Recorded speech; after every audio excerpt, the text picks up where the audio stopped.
Alors dans cette présentation, je vais vous montrer comment exploiter ce que nous appelons le principe de l'inversion de contrôle ou l'injection des dépendances. Alors l'idée c'est quoi? C'est que on va se poser donc des questions. C'est tout d'abord comment créer une application fermée à la modification et ouverte à l'extension. Alors autrement dit, l'idée c'est de comment faire évoluer une application sans toucher le code source. Donc quand il y a des nouvelles implémentations au niveau d'application, on peut bien faire évoluer une application sans avoir besoin de toucher le code source de l'application. Alors pour cela, donc, vous aurez besoin donc, de connaître les concepts liés à ce que nous appelons le couplage fort et le couplage faible. Alors c'est quoi le couplage faible, le couplage fort? Alors quand une classe A est liée à une classe B par une association, comme vous le voyez ici, cela signifie que, par exemple, dans la classe A, on va déclarer une variable de type B. Alors, autrement dit, ça signifie que, par exemple, dans la classe A, j'ai une méthode calcul. Pour exécuter la méthode calcul a besoin de faire appel à la méthode getValue de la classe B. Alors, ça veut dire que la classe A dépend de la classe B. Ça veut dire que si la classe B n'existe pas, la classe A ne peut pas les traitements de la méthode calcul de la classe A ne vont pas fonctionner. Autrement dit, donc, on va dire que la classe A est fortement couplée à la classe B. Alors ça, c'est typiquement, c'est ce que nous appelons un couplage fort.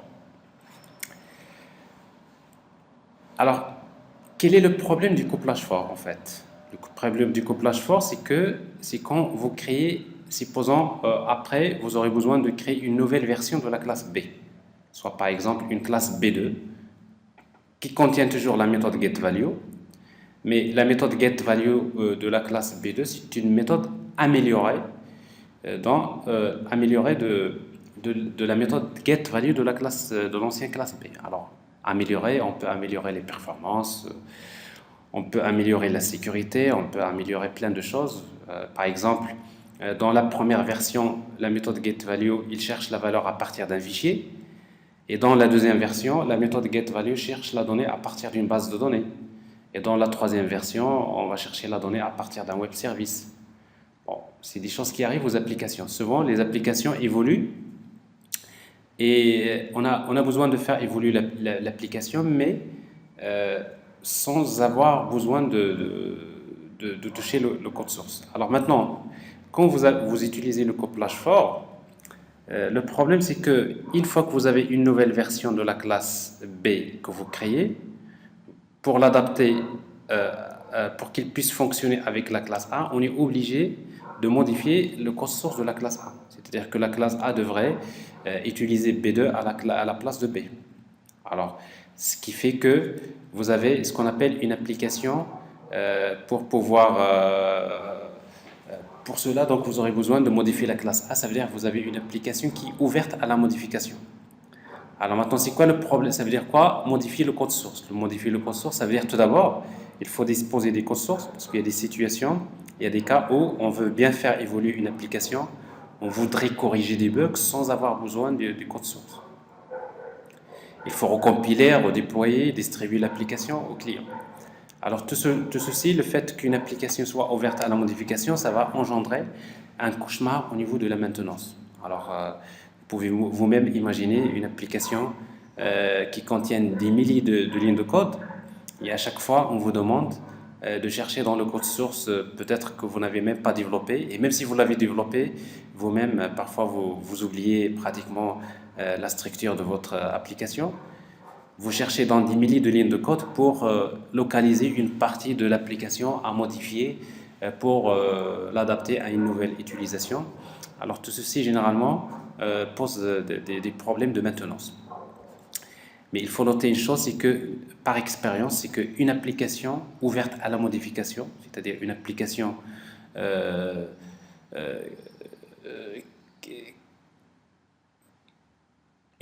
dans laquelle on est obligé de modifier le code source à chaque fois qu'il y a une nouvelle extension ou bien une nouvelle modification, généralement c'est une application qui finit à la poubelle. C'est-à-dire, à un moment donné, vous allez voir que vous dites cette application, elle est mal faite, il faut la redévelopper. Alors quand vous dites il faut la redévelopper, ça veut dire tout simplement que vous oubliez une application, vous allez la remplacer par une autre. Alors le couplage fort, c'est ça le couplage fort. Alors un exemple de couplage fort, par exemple ici, donc j'ai un petit exemple qui montre une classe DAO implémentation dans laquelle j'ai une méthode getValue qui permet de retourner une valeur. Je suppose par exemple que la valeur représente getValue se connecte vers une base de données pour chercher par exemple la valeur de la température à partir de la base de données. La classe métier contient une méthode calcul. Pour faire les calculs, on aura besoin de faire appel à la méthode getValue. Donc ici, il y a des dépendances, il y a une composition, il y a une dépendance, un couplage fort directement. Ce qui fait que dans la classe métier, je déclare une variable DAO de type DAO implémentation. Et dans la couche présentation, dans la classe présentation, donc j'ai besoin de faire appel à la classe métier, notamment pour faire des calculs. Alors si vous voulez faire ce genre d'implémentation, donc on déclare le namespace DAO, la classe DAO implémentation, je déclare la méthode getValue. Je suppose ici, pour faire quelque chose de plus simple, je suppose que j'ai la donnée data égale 56 et après je vais retourner la donnée. En principe, ici, il y a un traitement. Ça veut dire qu'ici, on a besoin peut-être à un moment donné de se connecter à la base de données pour chercher une donnée qu'on va retourner. Alors que dans la classe métier, du moment que j'utilise un couplage fort, ça veut dire que dans la classe métier, je déclare directement une variable de type DAO implémentation. Et comme c'est une composition au niveau du constructeur, j'ai besoin d'instancier cette classe DAO implémentation. Et après, dans la méthode calcul, pour calculer, donc j'appelle la méthode getValue de l'objet DAO. Et après, je fais un calcul, je vais retourner par exemple data multiplié par 13. C'est juste pour dire que je suis en train de faire un calcul. Et après, donc j'ai la classe principale, pour moi, c'est une classe qui contient la méthode main, dans laquelle j'instancie la classe métier implémentation. Je vais instancier cette classe et j'appelle la méthode calcul. Métier.calcul. Alors, si vous exécutez ce genre d'application, ça marche, il n'y a pas de problème. Au niveau fonctionnel, ça marche bien. Alors, comme vous le voyez, donc, dans l'exemple précédent, la classe métier implémentation et DAO implémentation sont liées par un couplage fort. Alors, là, c'est la même chose entre classe présentation et métier implémentation. Alors, ce couplage fort n'a pas empêché de résoudre le problème au niveau fonctionnel. Ça veut dire que l'application marche bien à un moment donné. Alors, le problème, c'est que cette conception n'a pas permis de créer une application qui est fermée à la modification et ouverte à l'extension. Alors, c'est ce que nous allons montrer. Alors, en fait, si, par exemple, vous avez créé la première version de l'application, vous l'avez installée chez le client. Alors 6 mois après, il y a le client qui vous appelle, il vous dit qu'en fait, dans l'ancienne version, la méthode getValue cherche la donnée à partir d'une base de données. Alors maintenant, nous avons le moyen de chercher directement cette valeur-là, la valeur de la température, en faisant appel à un web service. Alors ce qui fait que on vous appelle pour adapter l'application à ces changements. Alors ce que vous allez peut-être penser faire, c'est qu'au début, donc, vous allez directement identifier la méthode qui va subir des modifications. Notamment, c'est la classe DAO implémentation. Vous éditez le code source, vous commencez à supprimer l'ancien code dans lequel vous cherchez la donnée à partir de la base de données. Vous le remplacez par du nouveau code qui permet de se connecter vers un web service. Vous cherchez la donnée, ça marche, vous recompilez l'application. Vous l'installez, ça marche, vous revenez chez vous tranquillement et le lendemain, il y a le client qui vous appelle pour vous dire alors en fait, cette nouvelle version-là, ça ne marche pas tout le temps, on aimerait bien revenir à la version précédente. Alors vous avez oublié que quand vous avez fait évoluer l'application, vous avez remplacé du code par un autre. Alors ça, c'est le premier problème, c'est que quand vous faites évoluer une application, il ne faut jamais toucher l'ancien code source parce que de toute façon, il fait partie de l'application, donc on peut toujours, mais on peut le remplacer en utilisant d'autres techniques qui sont loin de ce qu'on est en train de voir maintenant, à savoir le couplage fort. Et après, peut-être, vous allez penser autrement. Vous allez dire que la classe DAO implémentation, donc je ne vais pas la toucher. Donc, je vais créer une autre classe que je vais appeler DAO implémentation version 2, dans laquelle vous créez la méthode getValue, vous redéfinissez, vous créez votre implémentation, votre nouvelle implémentation, vous cherchez la donnée à partir du web service, vous retournez le résultat. Alors, sauf que le problème, c'est que c'est au niveau de métier. Alors, si vous voulez que la classe métier utilise la classe DAO implémentation version 2 au lieu de l'ancienne classe DAO implémentation, eh bien, il faut modifier le code source de la classe métier parce que vous avez un couplage fort. Vous voyez ici, donc, le fait qu'il y ait une nouvelle version de DAO implémentation, ça va nous obliger de modifier la classe métier implémentation.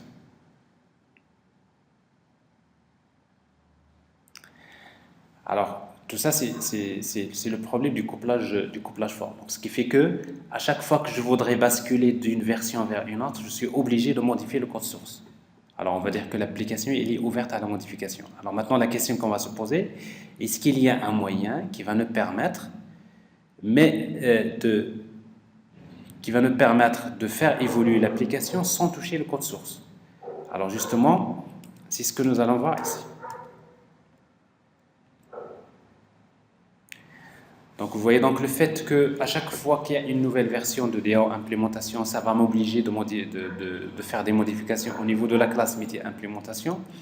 Alors ça, en fait, ça veut dire que nous avons une application qui est ouverte à la modification.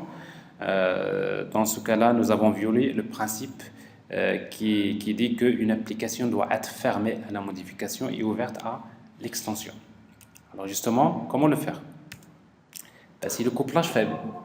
Alors en fait, dans le couplage faible, l'idée c'est quoi? C'est quoi le couplage faible? En fait, quand une classe A est liée à une interface, alors c'est le cas ici, par exemple, nous avons notre classe B. Avant de créer notre classe B implémentation, je vais créer tout d'abord l'interface IB. Dans l'interface IB, je déclare la méthode getValue. Et après, par la suite, je vais créer une implémentation de cette interface. Alors, je crée la classe B qui implémente l'interface IP, je redéfinis la méthode. Alors, pourquoi je dis une implémentation? Ça veut dire que à n'importe quel moment donné, je peux ajouter une autre implémentation de cette interface. Ça veut dire je peux créer une autre classe qui implémente cette interface-là. Et après, comme la classe A va dépendre de la classe B, cette fois-ci, je ne vais pas utiliser un couplage fort. Ben, la classe A, elle va dépendre de l'interface. Alors, ça veut dire quoi? La classe A dépend de l'interface IB. Ça veut dire que la classe A peut fonctionner avec n'importe quelle classe qui implémente cette interface. Cela signifie que dans la classe A, je vais déclarer une variable B de type IB. Ici, je n'utilise pas les classes, j'utilise l'interface. Alors, quand vous avez une classe qui est liée à des interfaces et non pas des classes, ben vous dites tout simplement que la classe utilise le principe du faible couplage parce qu'elle est liée à d'autres classes mais via leur interface. Et nous allons montrer que le fait d'être lié à une interface, ça nous permet de créer une application qui est ouverte à l'extension et fermée à la modification. Alors justement, c'est ce que nous allons voir. Nous allons, à un moment donné, quand je vais créer une nouvelle version de la classe B, ben, il suffit de créer une classe qui implémente cette interface. Et après, on n'a pas besoin de modifier quoi que ce soit au niveau de la classe A. Pourquoi? Tout simplement parce que la classe A, elle est liée à l'interface. Alors de même, s'il y a une autre classe qui va utiliser la classe A, ben, tout simplement, au lieu qu'il l'utilise directement via la classe, il va l'utiliser via son interface. Alors maintenant, après, il faut voir comment résoudre le problème dans sa globalité. Alors c'est l'exemple ici. Alors l'exemple de tout à l'heure, donc on peut le modifier de la manière suivante. Ça veut dire que, vous voyez donc ici, avant de créer la classe DAO implémentation, je vais créer d'abord l'interface DAO, l'interface IDAO du namespace DAO. Je déclare la méthode getValue ici, donc je déclare que l'interface. Après, je vais créer une implémentation de cette interface. Donc je crée la classe DAO implémentation qui implémente l'interface. Je redéfinis la méthode getValue. Et je vais implémenter la méthode. Alors, comme vous voyez ici, donc jusqu'à présent, je n'ai rien ajouté à la version précédente au niveau fonctionnel, parce que j'ai toujours une méthode getValue. value. Alors, sauf que cette fois-ci, avant de créer la classe, j'ai créé l'interface. Ça va me faciliter quoi? Alors maintenant, dans la classe métier implémentation, je suis lié à l'interface. Ça veut dire que j'ai besoin de déclarer une variable DAO de type IDAO. Je vais déclarer une propriété avec ces getters, avec le getter et le setter. Donc j'ai une propriété DAO. Alors, nous allons voir qu'en principe, quand vous utilisez une interface, à un moment donné, vous aurez besoin de faire ce qu'on appelle l'injection des dépendances. Autrement dit, au moment de l'instanciation de la classe métier implémentation, j'ai besoin de lui donner un objet de type IDAO. Alors, ça peut être un objet de DAO implémentation, comme ça peut être un objet d'une autre classe qui implémente la même interface. L'essentiel ici, je connais que l'interface. La classe, pour le moment, je ne la connais pas. Alors, donc ça, c'est le constructeur. Et après, dans la méthode de calcul, j'ai aussi un constructeur sans paramètres parce que nous allons voir que pour faire l'injection des dépendances, on peut bien faire ce qu'on appelle l'injection via le constructeur, ou tout simplement, on peut faire l'injection via la propriété. C'est-à-dire, je peux bien utiliser un constructeur sans paramètres et pour créer l'objet métier implémentation, et par la suite, je peux accéder à la propriété DAO pour lui associer un objet qui implémente l'interface IDAO. Alors, la méthode calcul, donc DAO.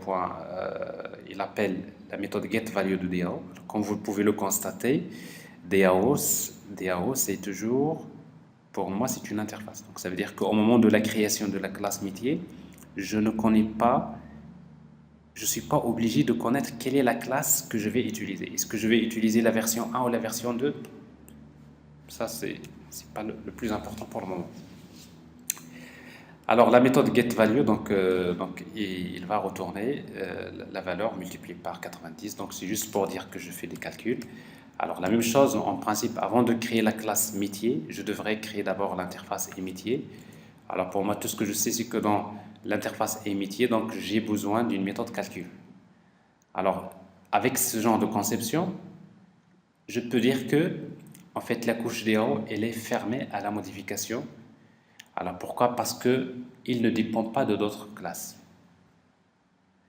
Il est ouvert à l'extension parce qu'il y a une interface. Ça veut dire que s'il y a une nouvelle implémentation, une nouvelle version, je crée une classe qui implémente l'interface. Donc, c'est une extension. La couche métier, la même chose, elle est fermée à la modification. Pourquoi? Parce qu'il est lié à des interfaces, il n'est pas lié à des classes. Il utilise le principe du couplage faible. Et du coup, donc, mais en même temps, il est ouvert à l'extension. Ça veut dire qu'il y a une interface. Ça veut dire que si je veux même créer une nouvelle version de la méthode calcul pour faire des améliorations, je n'ai qu'à créer une nouvelle classe que j'appelle comme je veux, qui implémente cette interface métier.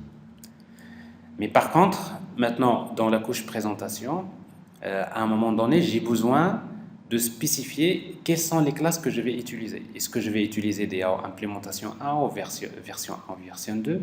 Est-ce que je vais utiliser la classe métier implémentation 1 ou bien métier implémentation version 2? Alors, c'est pour cela que le travail devrait se faire au niveau de la classe présentation. Et dans cette classe-là, nous allons montrer comment faire ce qu'on appelle l'injection des dépendances. Alors, pour faire l'injection des dépendances, pour résoudre le problème complètement, donc, je vais essayer de vous montrer comment faire ce qu'on appelle l'injection des dépendances par instantiation statique. Alors, et après, on va le critiquer pour dire c'est quoi la limite. On va également montrer l'injection des dépendances en faisant ce qu'on appelle l'instanciation dynamique, en faisant appel à ce qu'on appelle la programmation par réflexion. Et la troisième, c'est en utilisant un framework. Comment faire l'injection des dépendances en faisant appel à un framework. Il existe plusieurs frameworks qui s'occupent de l'injection des dépendances. Alors, dans notre cas, on va s'intéresser particulièrement à un framework qui est intégré dans la nouvelle version de l'ASP.NET, la version 5, à savoir Microsoft Dependency Injection. Alors, dans la vidéo, dans cette démonstration qui viendra, donc il va vous montrer justement comment créer ce modèle. Bon, c'est juste ce même modèle qu'on va implémenter et vous pouvez donc voir c'est quoi l'intérêt de cette partie-là. De projet, donc forcément, donc vous avez Visual Studio, vous avez donc créé un nouveau projet. Alors après, par la suite, donc vous avez plusieurs types de projets. Alors forcément, tout d'abord, on va se positionner donc sur le langage C#. Alors on ne veut pas créer une application Windows. Dans la catégorie en principe web, vous pouvez trouver Application Console. Alors Application Console, c'est une simple application.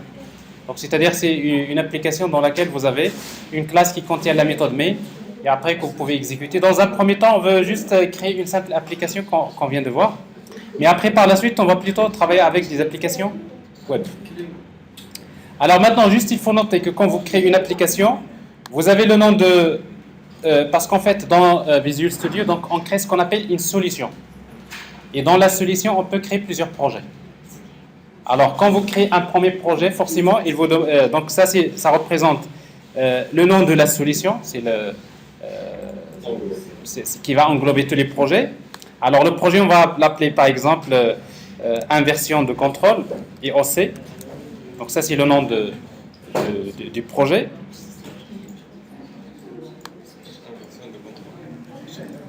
Je peux l'appeler TP, inversion de contrôle. Alors, vous remarquez déjà que le nom du projet, c'est TP, inversion de contrôle comme ça, et que par défaut, il va créer une solution qui porte le même nom. Et en même temps, vous avez ici l'emplacement. C'est important, par défaut, il vous propose quelque part de stocker votre projet dans le profil utilisateur. Mais bien sûr, vous pouvez parcourir et vous dites, voilà moi, ce qu'on appelle le workspace. En fait, le workspace, c'est un dossier dans lequel vous allez enregistrer tous vos projets. C'est très important de spécifier un workspace. Vous voyez que, par exemple, pour moi, par défaut, j'ai créé un dossier qui s'appelle DN, c'est-à-dire .NET. Je vais dire que les projets que je vais créer, je préfère les mettre ici. Donc, sinon, vous gardez l'emplacement par défaut. Alors, ça, c'est la création d'un premier projet Console Application Project.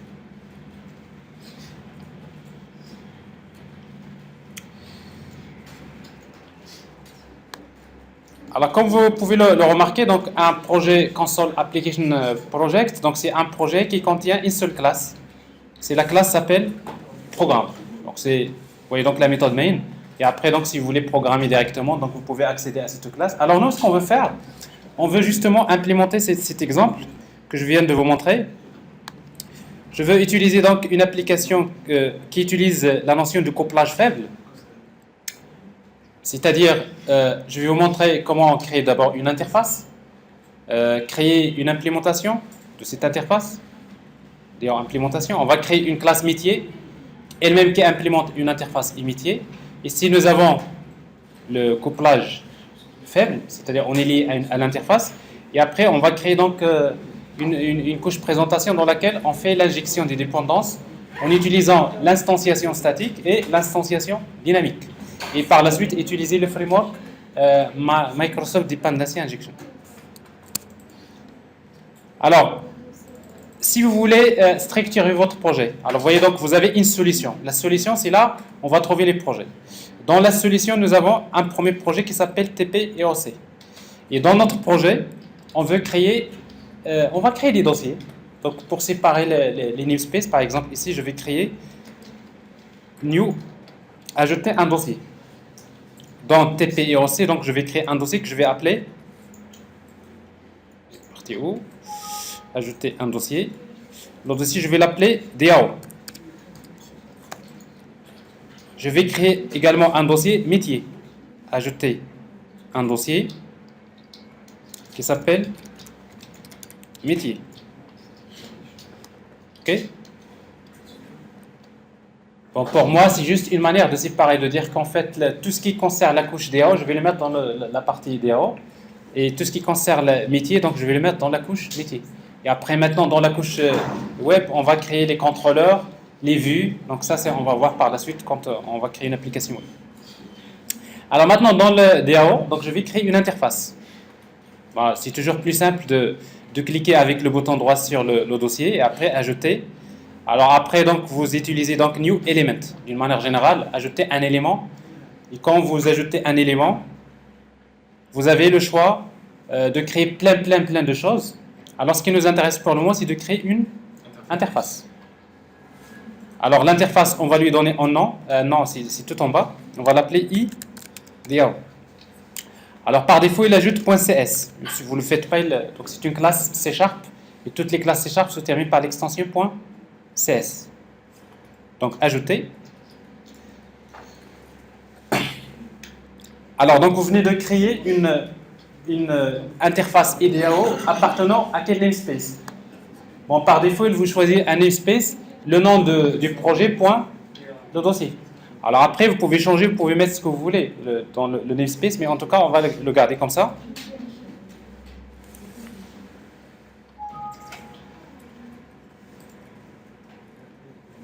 Alors juste, si vous voulez que votre interface soit utilisable dans d'autres namespaces, vous ajoutez public.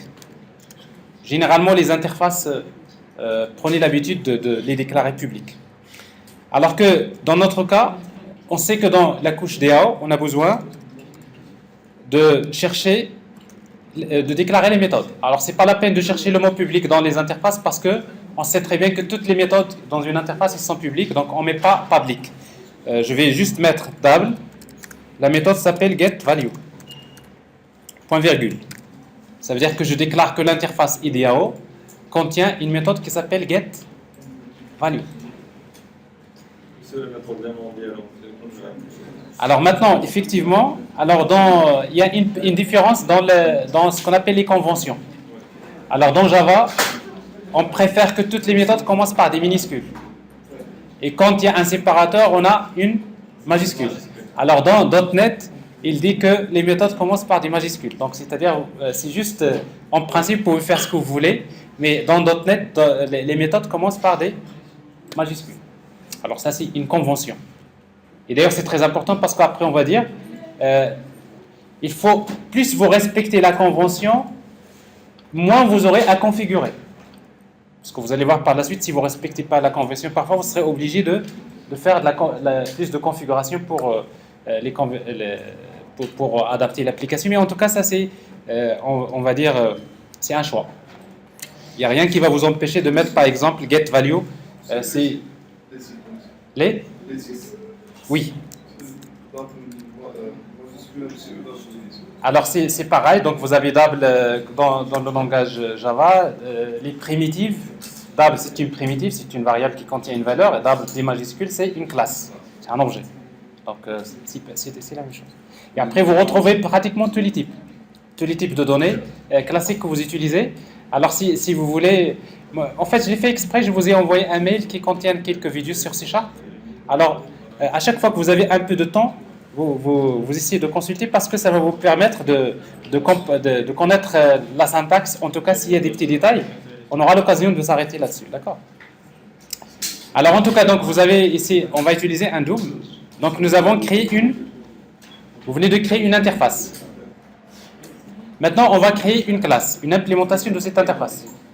Qu'est-ce qu'on va faire? La même chose dans toujours le package DAO. Je clique avec le bouton droit, ajouter une classe. Ou bien nouvel élément et après vous cherchez la classe. Alors comment s'appelle la classe? On va l'appeler DAO implémentation. Alors DAO implémentation, donc on va la créer. Ok. Alors tout ce que je sais, c'est que la classe DAO implémentation, il implémente l'interface IDAO. Alors je vais utiliser IDAO. Alors ça, vous le savez, dans Java, quand vous implémentez une interface, il vous souligne en rouge, vous cliquez, il implémente, c'est pareil ici. Alors vous n'avez qu'à pointer sur quelque chose qui est souligné en rouge et après il vous propose une petite liste déroulante ici. Et parmi les solutions, il vous demande, est-ce que vous voulez implémenter l'interface? Alors je vais choisir implémenter l'interface et après il vous donne une implémentation de l'interface. C'est-à-dire, il redéfinit les méthodes qui sont déclarées dans l'interface. Alors ici, donc, je vais supprimer parce qu'il vous propose une implémentation. Donc d'ailleurs, il vous propose toujours true. Ouais, c'est pratiquement, je génère une exception qui s'appelle not implemented exception. Bah, c'est juste une manière de dire que ça, c'est une méthode qui n'est pas encore implémentée. Mais nous, on veut l'implémenter. On va supprimer ça. Bah, on va dire que la méthode getValue, on va supposer que nous avons une variable data égale par exemple 90 et je vais retourner. Alors la même chose, comment chercher les éléments? Par exemple, vous voulez écrire return RE avec les tabulations. En fait, les tabulations, ça va très bien sur C Sharp, plutôt sur l'environnement Visual Studio. Alors, return data.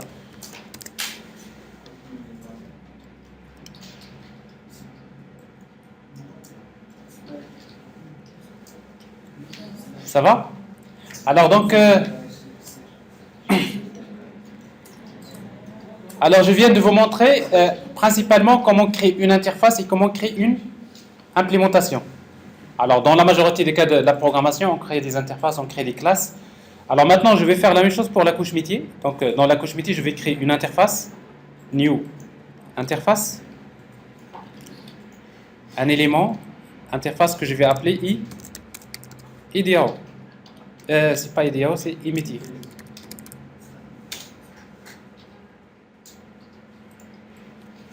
Alors moi j'ai créé une classe, je devrais créer une interface. J'ai qu'à changer ça.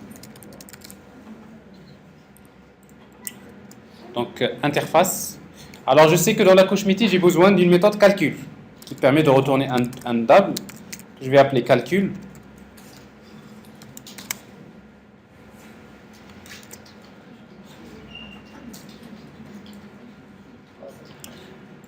Alors je suis bien donc à ce niveau-là. Donc j'ai créé l'interface IDAO, j'ai créé la classe DAO implémentation.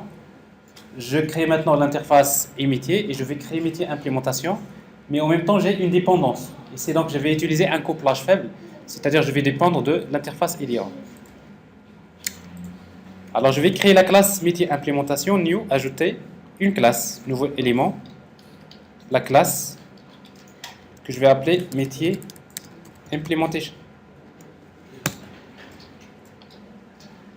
Alors la classe métier implémentation, il implémente l'interface. Donc deux points, métier.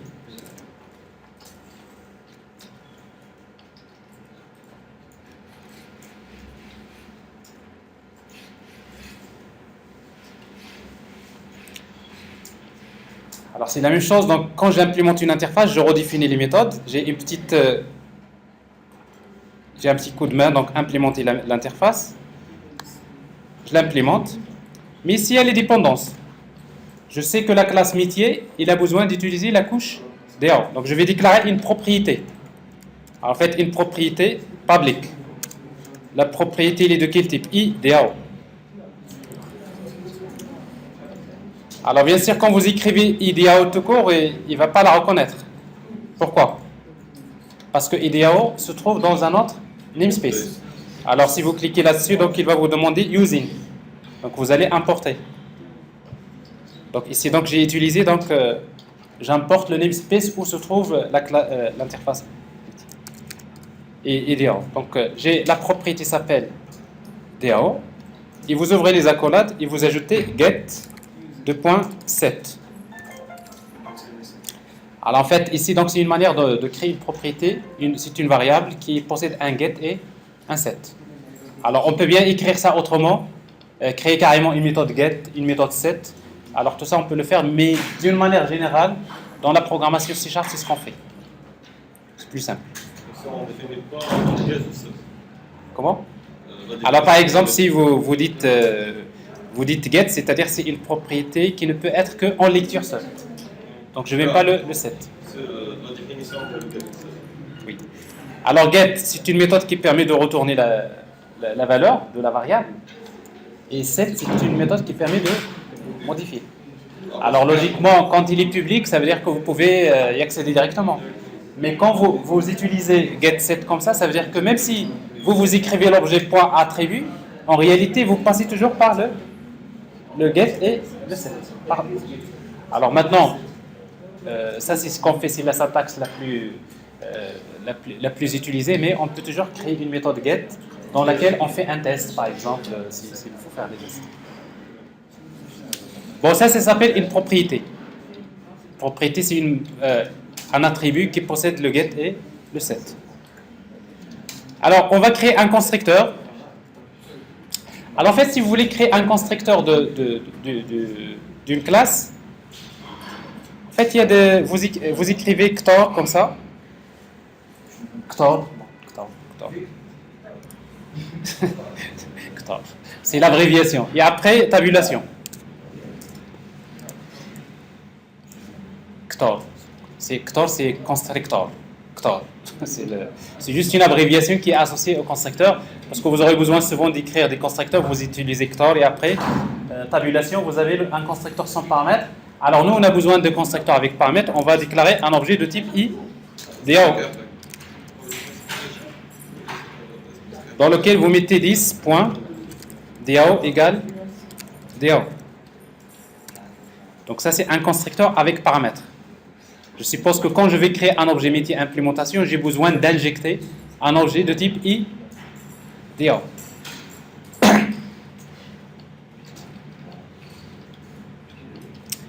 Vous ajoutez un constructeur, un deuxième constructeur sans paramètres. Alors pour ajouter un constructeur sans paramètres, on va encore faire la même chose. Un constructeur sans paramètres, je le laisse. Alors maintenant, quand je fais appel à calcul,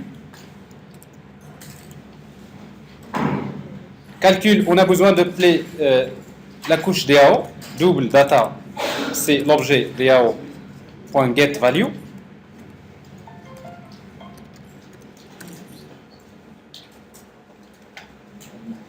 Et après, donc je fais appel à la couche DAO pour récupérer la valeur. Et après, je vais retourner data multiplié par exemple, 8. Bah, c'est juste pour dire que la couche métier, il fait un calcul. Quel calcul? C'est on va récupérer la donnée de la couche DAO, on va la multiplier par 8.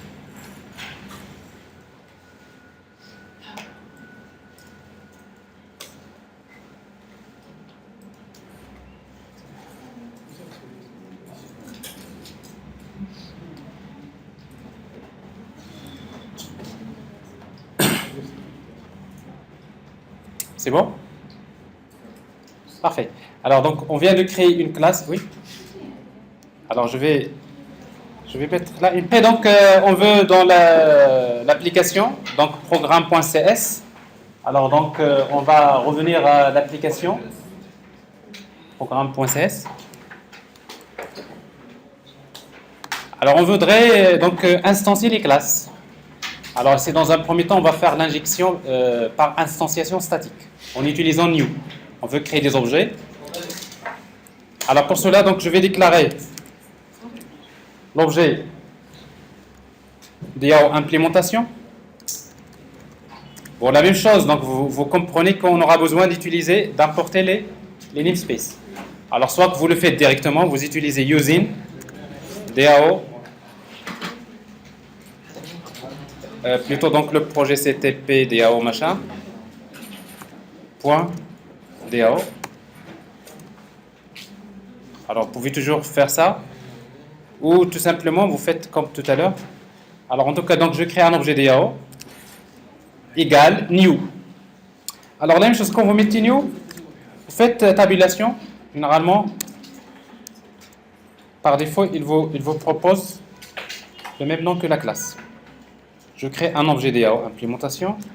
Je crée objet métier. Point.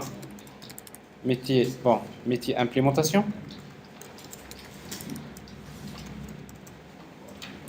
Alors c'est pareil, donc je peux toujours importer directement comme ça. Donc métier égale new tabulation métier implémentation de DAO.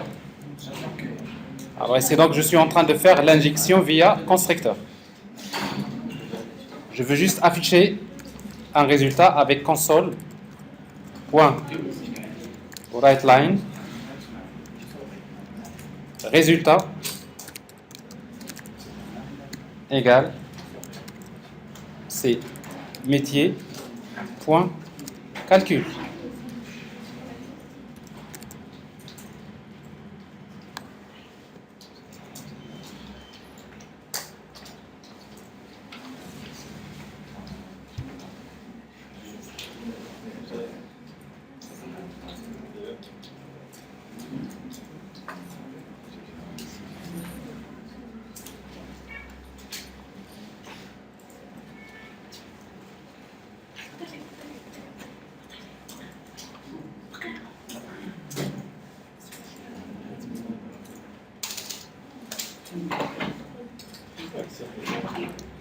Et après, pour faire un arrêt sur... on peut faire appel à la méthode readKey, ou bien readKey, ou bien readline. Bon, alors en principe, ça c'est un premier test, une première application que vous faites, mais en même temps, on est déjà en train d'introduire la notion de l'injection des dépendances. Et après, vous cliquez sur exécuter, vous devrez voir quelque chose déjà qui marche. Une petite application. Alors, c'est une application console, donc il devrait vous afficher une fenêtre console dans laquelle vous allez voir résultat égal.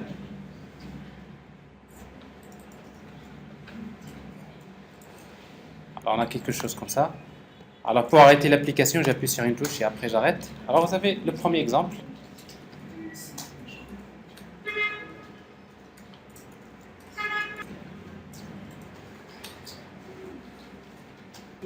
Resume. Alors pour faire l'injection via propriété, donc je peux bien utiliser le constructeur sans paramètres. Vous pouvez deviner. Donc ici, donc je crée un objet via le constructeur sans paramètres et après j'utilise donc DAO point la propriété DAO. C'est pas DAO, c'est métier. Métier, l'objet métier point la propriété DAO égale DAO. Alors ça, c'est ce que je suis en train de faire. Je suis en train de faire l'injection via la propriété. Ben, vous aurez le même résultat. Alors c'est juste pour vous dire, quand on fait l'injection, on va faire via constructeur, via propriété, mais surtout, vous allez voir, on peut le faire via des annotations. Parce que ça, c'est ce qui viendra par la suite.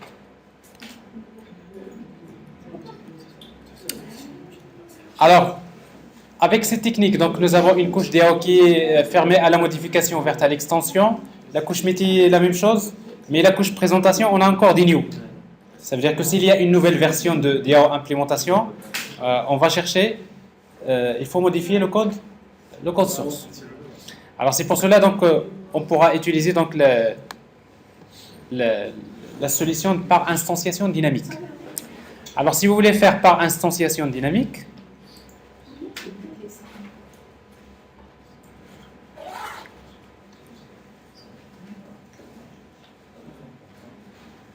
alors, il y en a combien qui ont fait cette première partie? Combien?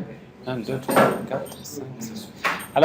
Alors juste pour faire un maximum, alors ce que je vous propose, c'est comment on est déjà dans la phase shutdown. D'accord? Alors, donc on essaiera de faire la suite après. Donc, vous avez soit qu'on prend c'est-à-dire on arrête à 13h et on reprend à 14h. Ou bien on arrête maintenant à 12h30 et on reprend à 1h30. Ouais, je préfère comme ça. Comme ça, parce qu'il y en a ceux qui ont des petits problèmes dans leur machine, juste pour donner le temps d'avoir un maximum qui installe les outils. C'est bon? Et on va donc reprendre la partie suivante, c'est-à-dire injection par instanciation dynamique. Donc on arrête maintenant et on reprend à 13h, 1h30. C'est bon? Ça arrange tout le monde? Alors comme ça, même si vous avez l'estomac qui tourne au rang, c'est ça. Alors quand l'estomac tourne au rang, donc je préfère plutôt retrouver le...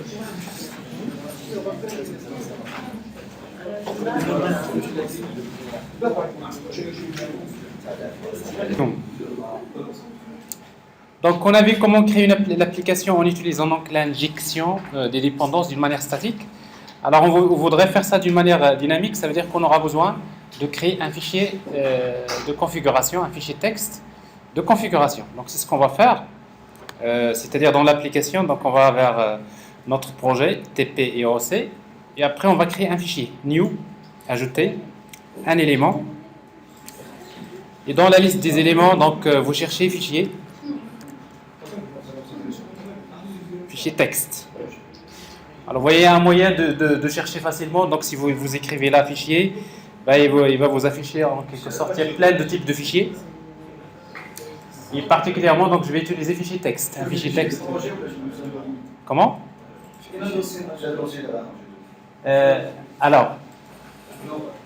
Donc vous avez la solution, d'accord? Dans la solution, nous avons le projet. Ok? Alors c'est dans le projet, dans la racine du projet, on va créer le fichier texte. Ok? Donc je suis dans le projet et après, j'ajoute le fichier. Sinon, je peux le déplacer après là où je veux. Donc new élément et on va chercher donc le fichier. Alors fichier texte, je vais l'appeler config.txt.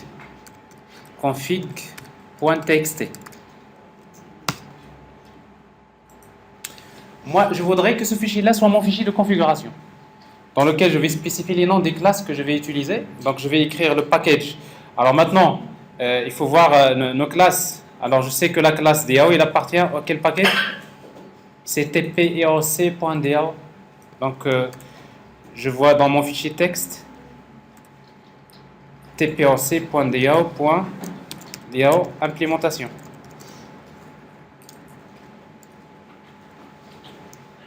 La même chose, métier. Point métier implémentation.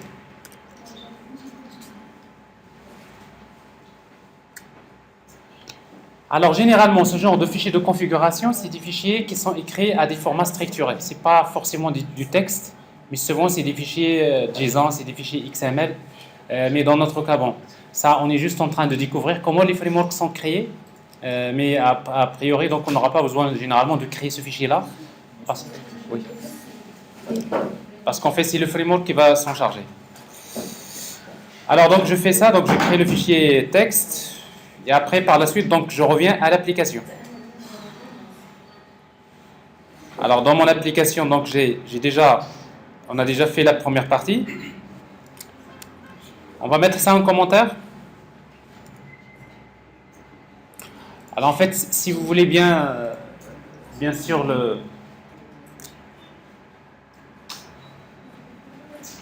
si vous voulez créer d'autres classes avec les méthodes main, vous pouvez créer d'autres classes avec la méthode main et après par la suite dans le projet on peut spécifier ce qu'on appelle la classe de démarrage.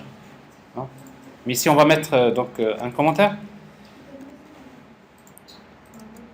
étoile slash, donc je mets tout ça en commentaire. Bon, ça c'est la première solution.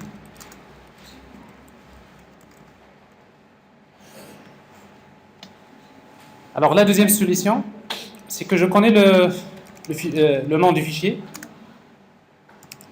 Donc le fichier, je vais l'appeler path égal. Le fichier s'appelle config.txt. Alors je voudrais lire à partir de ce fichier-là. Donc il existe plusieurs moyens pour lire à partir des fichiers texte. On va utiliser donc stream reader par exemple. Alors c'est une classe qui se trouve dans le namespace system.input-output. SR égale new stream reader. Et après, vous mettez le paramètre path. Je voudrais lire à partir de ce fichier-là. Et après, on va lire ligne par ligne. En fait, quand vous utilisez stream, généralement, c'est utile quand vous voulez lire ligne par ligne. Mais après, si vous voulez lire la totalité du fichier, il y a un autre moyen qui est beaucoup plus simple. Alors ici, donc, je vais utiliser donc string.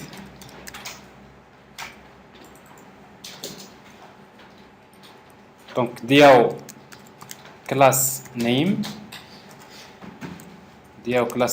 égale c'est streamReader.readLine.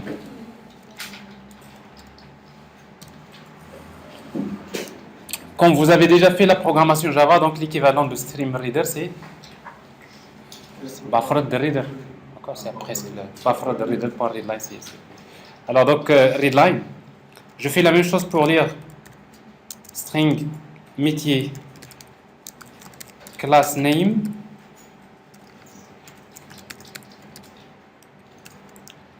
sr.readline.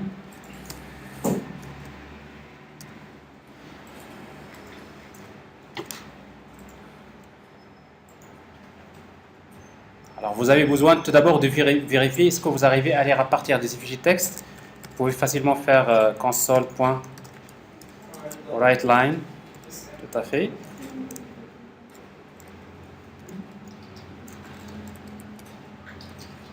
Vous affichez DAO class name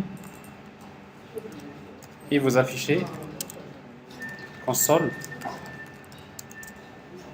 point writeLine métier class name. Et après à nouveau vous utilisez donc console point readKey.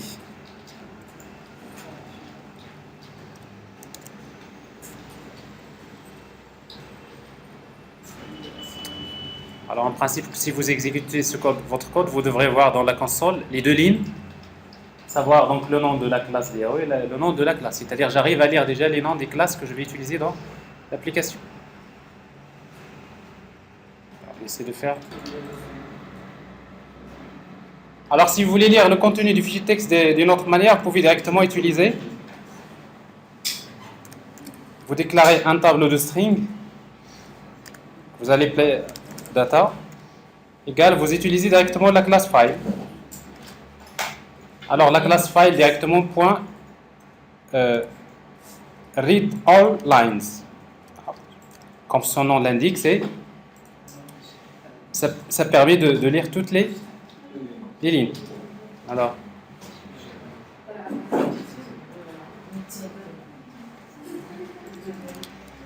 système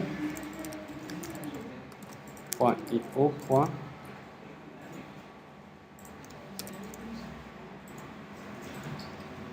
Alors c'est toujours le même phénomène.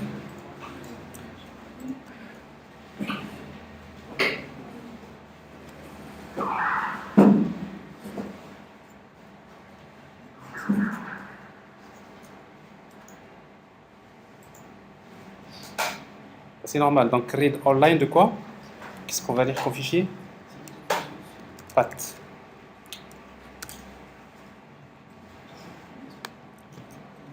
Donc on va lire le fichier. Alors ça permet de lire toutes les lignes et de les stocker dans un tableau de string. Alors l'autre c'est read line, ligne par ligne. Mais ça je lis toutes les lignes. Et dans ce cas-là, c'est quoi? Je prends DAO class name. C'est quoi? Ça va être data 2. C'est un tableau. C'est data de 0. C'est-à-dire le premier. Et le deuxième.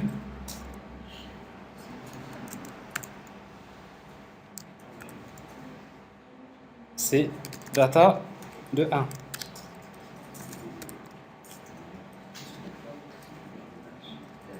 Encore, je mets ça en commentaire. Et ça en commentaire.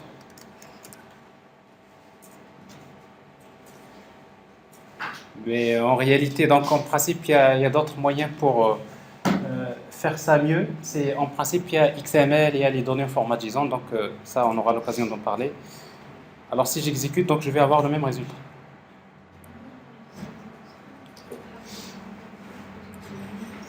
Alors, moi, tout ce que je sais, c'est que je connais donc le nom de la classe DAO class name, je connais le nom de la classe MIT class name, donc je vais instancier dynamiquement ces classes. Alors pour instancier dynamiquement une classe, on va utiliser la classe type. Alors type DAO égale la classe type.getType. Le nom de la classe s'appelle DAO class name.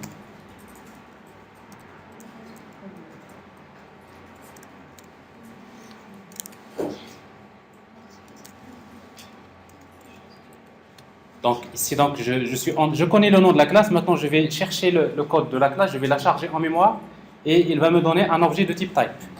En fait, l'objet type, c'est l'équivalent de l'objet classe avec un C majuscule dans le cas du langage Java. Et généralement, pour charger dynamiquement les classes dans Java, on utilise class.forName. Bon, du moment que vous avez déjà fait Java, c'est bien de savoir l'équivalence. Alors maintenant, je veux instancier cette classe. Je vais faire appel à l'interface DAO. DAO égale c'est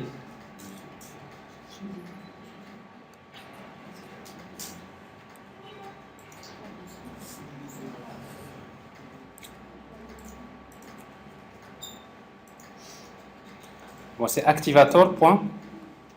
Donc activator. Create new instance.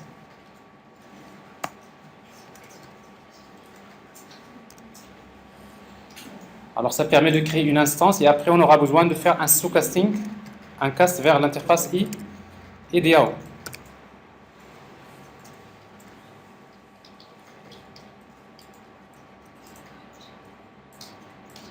Mais bien sûr, il faut spécifier le type. Quel est le type qu'on veut instancier? C'est type DAO. Alors tout le code qu'on vient d'écrire là, c'est pratiquement pour faire un new. Je veux créer une instance d'une classe, mais dans le nom, enfin je ne connais pas la classe au moment de la création de l'application. Le nom de la classe, je ne vais le connaître qu'au moment de l'exécution. Et ça, purement, c'est la programmation dynamique, c'est-à-dire que les classes peuvent être fournies à l'application au moment de l'exécution.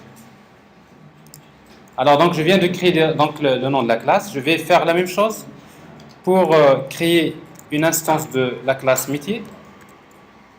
Donc type métier.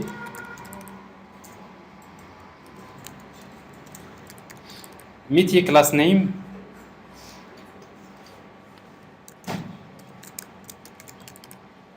Alors métier.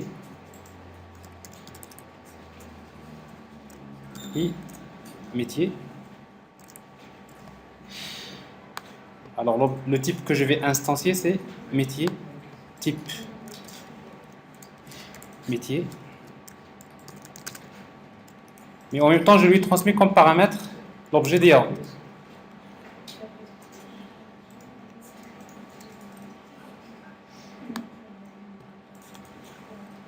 Donc j'instancie donc le type métier et je lui transmets comme paramètre l'objet DAO.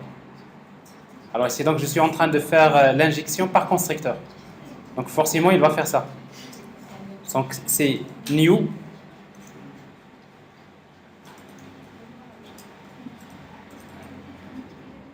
Si vous laissez new métier, l'implémentation de l'objet DAO. Donc c'est une manière d'instancier donc la classe en lui transmettant le paramètre qui est plutôt l'objet DAO.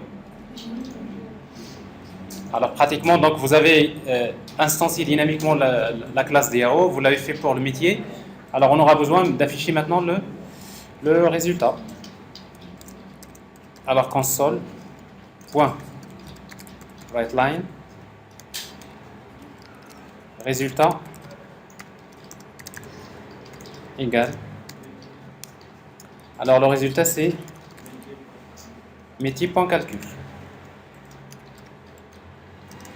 Alors ce qui est intéressant ici dans mon application, maintenant je n'ai utilisé que les interfaces. Je ne connais même pas les classes. Pourquoi? Parce que les classes ils sont fournies par l'utilisateur de l'application par configuration. Alors si vous exécutez, en principe vous devrez voir à la fin le résultat en principe. Vous voyez donc le résultat c'est 720.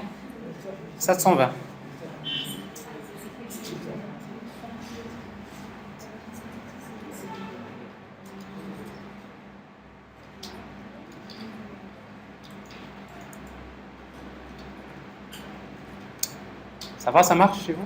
Très bien. Alors maintenant, on a fait quelque chose de très important, même si c'est une petite application. C'est que maintenant, ce que vous allez faire, c'est qu'on va créer une nouvelle implémentation de DAO. Vous créez une nouvelle implémentation. Et après, vous dites, maintenant, je ne veux plus utiliser l'ancien, je vais utiliser la nouvelle. La seule chose que vous allez faire, c'est d'aller vers le fichier de texte. Si vous dites, je vais utiliser la version 2 au lieu de version 1. Vous exécutez l'application et vous allez voir le résultat.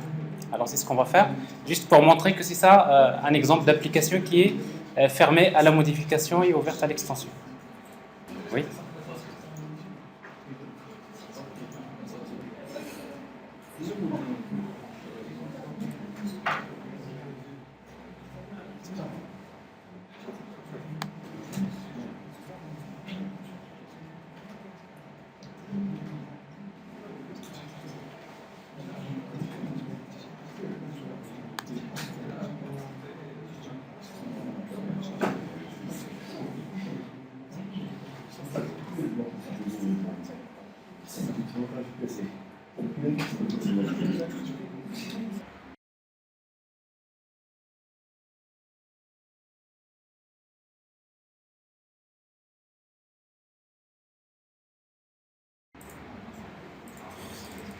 Alors dans les dépendances, on a besoin donc d'inclure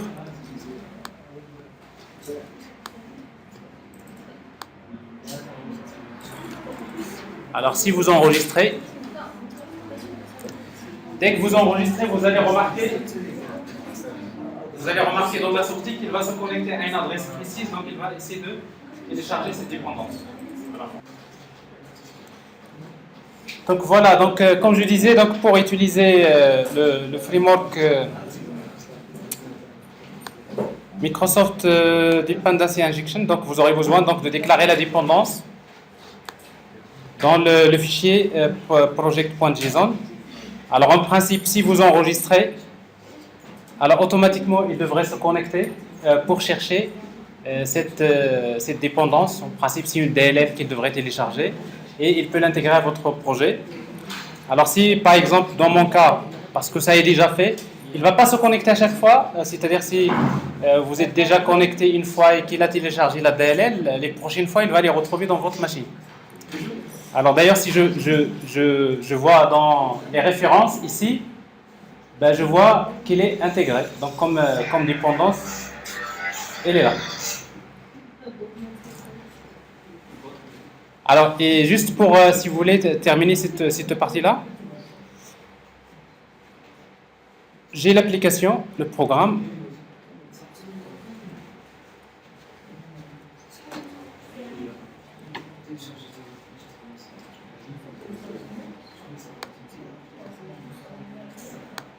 Donc cette fois-ci, donc, pour utiliser une autre version d'injection des dépendances, ben, j'aurai besoin donc d'utiliser